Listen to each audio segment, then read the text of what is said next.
आहिनि त कारो जादू वक़्ती असर ॾेखारींदो आहे, पर हिन सॼी मैच जो नक्शो ई बिगाड़े छॾियो। पाकिस्तान ऐं भारत जे मैच में कारो जादू थियण जो इंकशाफ। नाज़रीन, जीअं त अव्हां हिन वक़्त ताईं असांजे हिन पेज GRP ॾेहरकी खे फॉलो नाहे कयो त फॉलो लाइक कयो, जीअं असांजी हर ईंदड़ वीडियो अव्हां ताईं पहुची सघे। जीअं त अव्हां खे ॿुधाईंदा हलूं त पाकिस्तान ऐं भारत जे लाइ तयारु कयल पिच कारी मिटी सां तयारु कयो वियो हो, जंहिं जे बारे में ॿुधायो पियो वञे त हिन मिटी ते कारो जादू कंदड़ भोपा केतिरे ई वक़्त खां जादू जी पढ़ाई कंदा रहिया ऐं इहा मिटी पाकिस्तान ऐं भारत मैच लाइ तयारु कयल पिच में इस्तेमालु कई वई। ऐं ॿियो अव्हां ॾिठो त भारत टीम जे काफ़ी रांदीगरनि खे कारियूं पटियूं मथे ऐं हथनि ते चढ़ियल हुयूं, जंहिं ते बि कारो जादू थियल हो। जॾहिं त पाकिस्तानी बैट्समैन विकेट ते टिकी विया ऐं कुझु रन्सूं कयूं त भारतीय बॉलर पांडे बॉल हलाइण खां पहिरियों बॉल ते कुझु पढ़ियो ऐं बॉल हलाई, जेको वाज़े हिन तस्वीर में नज़र अची रहियो आहे।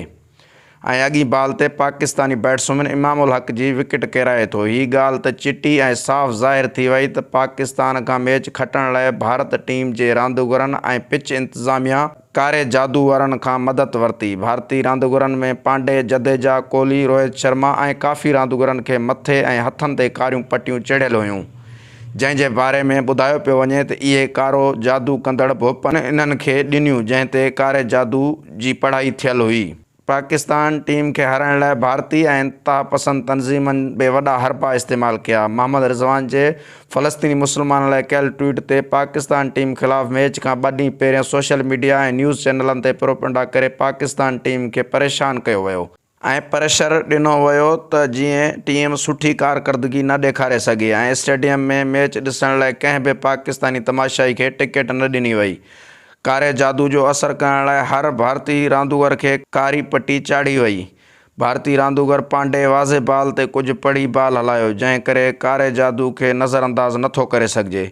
नाज़रीन, अव्हां खे त मालूम आहे कारे जादू जे हवाले सां बांग्लादेश मुल्क ऐं भारत में वॾे तादाद में पायो वञे थो। हूअं त कारो जादू मुस्लमान खे करणु जाइज़ नाहे। हीउ अमल यहूदी ऐं काफ़रनि जो आहे जेके भटकियल आहिनि। कारे जादू जो वक़्ती असरु थींदो आहे, जंहिं जो भारत टीम फ़ाइदो वरितो ऐं मैच जो नक्शो ई बदिलिजी वियो।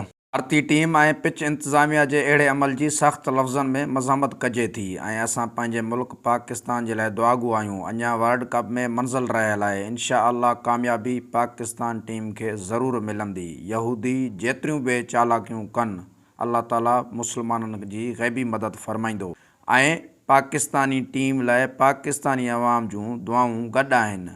बस तुम जीतो या हारो, हमें तुमसे प्यार है।